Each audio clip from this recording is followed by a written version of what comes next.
Good morning everyone! Welcome po ulit sa aking mini vlog. Ayan, papakita ko po sa inyo ang aking mga halaman ulit kasi blooming sila ngayon. Nadiligan sila ng bonggang-bongga. Ako na lang yung hindi nadidiligan. Sana all.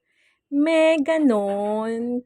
Tingnan nyo naman po, 'di ba? Ang ganda-ganda ng aking bougainvillea. Yan naman po ay ang aking blue ternip. Wala siyang masyadong bulaklak kasi trinim ko po siya para gumanda siya.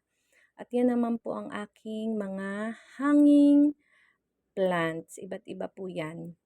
Uri ng hanging plants. Ito yung suha. Hindi ko po alam talaga kung ano po yan. Sabi nila suha. Di suha. Yan naman po ay ang dayap.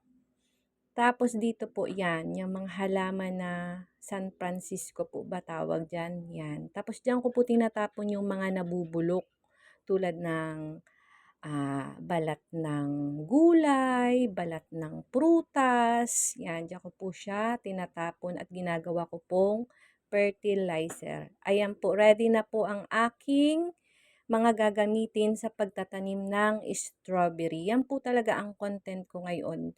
Yang ipakita sa inyo kung paano magtanim ng strawberry. Kita nyo po yan?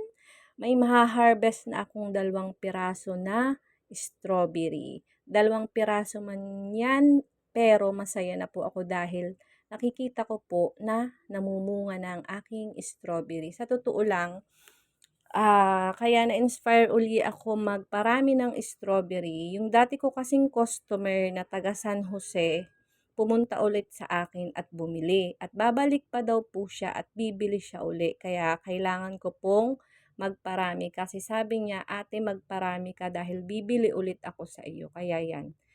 Magtatanim po tayo ngayon ng strawberry. Pakikita ko po sa inyo kung paano. Napakadali lang po. Umalis ako kasi kinukuha ko sana yung ipantutuso ko para hindi aalis sa pagkakatanim natin yung runners.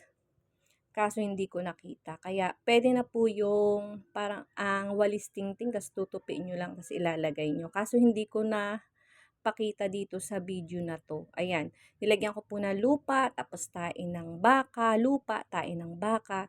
Tapos ilalagay ko na po yung strawberry.